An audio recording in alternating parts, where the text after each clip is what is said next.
रात को नींद नहीं आ रही है। अब जो नहीं जानते, अभी से मेरा चैनल है, उसके ऊपर ओके करो, सब्सक्राइब करो और मेरे से जुड़े रहो। बहुत सारी बातें ऐसी बताई है मैंने जो आप कल्पना नहीं कर सकते हो।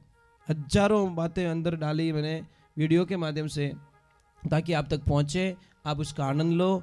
कोई माइनस पॉइंट है तो उसको पढ़ाई के लिए, धंधे के लिए, घर की परेशानियों के लिए, मतलब बहुत सारी, जिसकी सगाई नहीं हो रहे, संबंध नहीं हो रहे, क्या कारण है क्या नहीं है, हाइट नहीं बढ़ रही उसके लिए मैंने बताया, पढ़ाई नहीं आ रही उसके लिए बताया, जॉब नहीं लग रहा है उसके लिए मैंने बताया, बहुत सारी चीज़ें बताई है। तो चैनल से जुड़े रहिए। देखिए, अगर किसी के भी घर में आपको थोड़ा अटपटा लगे, कोई अनहोनी जैसा लगे, या धंधे पे कोई असर है, रात को नींद नहीं आ रही है, कोई बॉडी पेन रह रहा है, मतलब बीमार रह रहे हो, आपका शरीर ठीक नहीं रह रहा है, तो आप एक ज्ञान जरूर करना कि आपके घर में या आसपास में कोई काले भंवरे तो नहीं आ रहे। समझ में आ रहा है कि नहीं आ रहा है? अगर ऐसी कोई स्थिति बन रही है या काले भंवरे आ रहे हैं, तो आप हमें थोड़ा कांटेक्ट करना। मैं आपको कोई न कोई ऐसी साधना बताऊंगा कि वो समस्या आपकी सॉल्व हो जाएगी। समझ में आ रहा है कि नहीं आ रहा? मतलब चाहे धंधे पे असर हो, चाहे खेती पे असर हो, चाहे कोई गाय भैंस रख रहा है, वो दूध मतलब जितना देना चाहती वो नहीं दे पा रही है और जल्दी से दूध से चली जाती है, मतलब बहुत सारी समस्याएं होती है। किसान भाइयों को बहुत सारी समस्याएं होती है। तो अगर कोई समस्या ऐसी हो तो मुझे ज़रूर मैसेज छोड़ देना। मैं आज नहीं तो 10 दिन नहीं तो 15 दिन बाद में भी आपको मैं वापस मैसेज पे कोई न कोई जवाब दे दूँ, क्योंकि कॉल तो मैं सबका अटेंड नहीं कर पाता। मेरी कुछ मजबूरियाँ होती है कि इतने फ़ोन में अटेंड नहीं कर सकता। कभी कभी हाथ में होता है फ़ोन तो मैं अटेंड हो जाता है, कभी नहीं होता, मेरी मजबूरी होती है। और दूसरे नंबर मैं आपको एक और प्रार्थना करना चाहता हूँ। शायद मुझे अभी भाई साहब ने बताया, यहाँ पे मैं शायद 2 या 3 साल पहले यहाँ पे नज़दीक में कहीं सत्संग में आया था। मैं वो तालाब के पास में बांध की वो है ना, हाँ पता नहीं किन के घर पे आया था मैं, है ना, आया ना, हाँ शायद वो भाई साहब ने बताया था मुझे, अभी याद दिलाए। तभी इन लोगों ने बोला था, ये गाड़ी में आ रहे थे तब बोला गुरुजी इस रास्ते हम आए हुए हैं, मतलब कहीं कहीं सत्संग में आए हुए हैं। मैंने बोला भाई पता नहीं यार, तुम जानो, मैं तो इतना याद भी नहीं रहता मुझे। हाँ, तो वो 1.5 किलोमीटर दूर ही है बोलते हैं यहाँ पे। तो वहाँ पे मैं आया तो उनका गृह प्रवेश में। एक मेरी प्रार्थना रहेगी, किसी के भी कोई भी प्रॉब्लम्स हो, कोई भी समस्या हो, आप भगवान के विश्वास को मत छोड़ो। आप अगर आस्था रख रहे हो तो पूरी रखो। कहते हैं कि नारद जी है ना, नारद जी भगवान शंकर के दरबार जाते हैं कैलाश, और नारद जी शंकर भगवान और मां पार्वती बड़े प्रेम से, आवाज मत कीजिए, बड़े प्रेम से बैठे, और नारद जी को यह बात अच्छी नहीं लगी कि ये दोनों जना इतना प्रेम क्यों बैठा है, इतना प्रेम क्यों रेवे। तो जाए और महादेव जी को बोलते हैं नारद जी, कि नारद जी बोले कि भगवान मैं आप दोनों के बीच में अगर झगड़ा करवा दूं तो? भगवान भोलेनाथ बोले इस जन्म में तो हो नहीं सकता, हम दोनों कभी झगड़ भी नहीं सकते। नारद जी ने बोला कोई बात नहीं, मौका आने दो, ये मेरी गारंटी, दोनों के बीच में झगड़ा करवा दूंगा। और नारद जी का काम क्या है, वो एक गाय नहीं दूते तब तक बैठते नहीं है। उनको श्राप लगा हुआ है राजा दक्ष का, एक गाय को दूध निकालते हैं तब तक ही वो बैठ सकते हैं, फिर उनको भागना पड़ता है। इसलिए वो एनी टाइम चलते रहो नारायण नारायण। और भगवान शिव को अगर खुश करना है ना, भगवान शिव की कृपा पानी है, तो राम नाम का सुमिरन करो, क्योंकि भगवान शिव खुद कह रहे हैं कि मैं राम नाम का सुमिरन करता हूं। अगर राम जी की कृपा पानी है तो भगवान भोलेनाथ का सुमिरन करो। ये एक दोनों के पूरक है, बहुत अच्छी साधना। भगवान शिव को अगर खुश करना है तो आप करो राम नाम का जप, राम नाम का जप करोगे तो भगवान शिव खुश होंगे। और शिव को खुश करना है और राम को खुश करना है तो शिव का नाम लो। तो अब देखो वक्त बीत जाता है। एक दिन जाते नारद जी, माँ पार्वती जी लकड़ी लेने के लिए गए और जाके बोले मैया कैसे हो? कि गुरुदेव मैं बहुत अच्छी हूँ।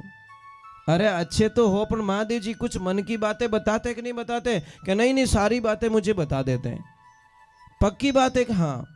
तो एक बात कभी बताई आपसे कि क्या, कि उनके गले में जो माला है, मुंड माला, वो किसके मुंडे है?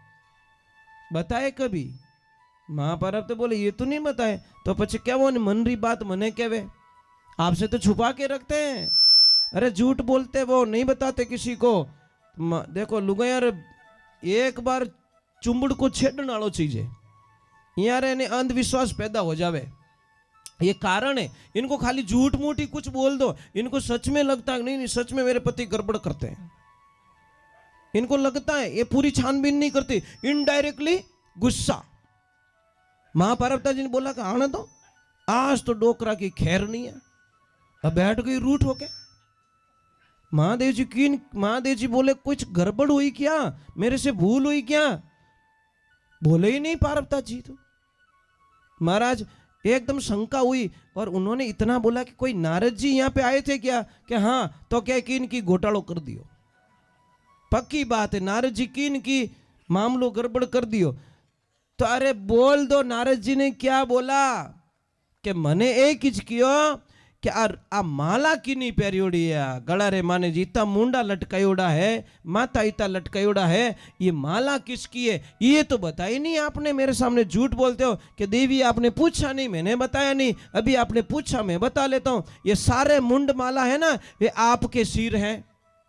आप जितनी बार मरे उतनी बार मैंने आपका मुंड को मेरे गले में लटका दिया। माँ पार्वती हंसने लगी, देखो मूर्ख मत बनाओ, सिर्फ मैं ही मरी था, मरिया को नहीं कदी नहीं, आपका विनाश हुआ ही नहीं, सिर्फ मैं ही मरी। मैं इतनी भोली नहीं हूं। अरे मेरी भोली तो नहीं है, पर मैंने अमर कथा सुन के रखी है, इसलिए मैं कभी मरता नहीं हूं। और तूने कभी अमर कथा सुनी नहीं, इसलिए तू मर जाती है। तो बोले वो कथा मुझे सुनाओ, मैं मरना नहीं चाहती। तो मैंने बहुत बार सुनाने की कोशिश की, पर आपने सुनी नहीं। हे देवियों, अमर कथा होती है भगवान की कथा, रसपान करता भागवत होती है, अमर कथा होती है, उसको सुनो, ध्यान से सुनो। तो कई बार क्या करते हैं हम, छोटी छोटी बातों पे गलती कर देते हैं, बहुत बड़ी भूल कर देते हैं। आप इतने बच्चे बैठे हैं, आप अपने बच्चों को पूजा पाठ सिखाते हो, गायत्री मंत्र सिखाते हो, उनको ऐसा नियम सिखाते हो कि बेटा सुबह क्या करना चाहिए? जय श्री कृष्ण बोलना चाहिए, राधे राधे बोल, अनो तो हाय हेलो।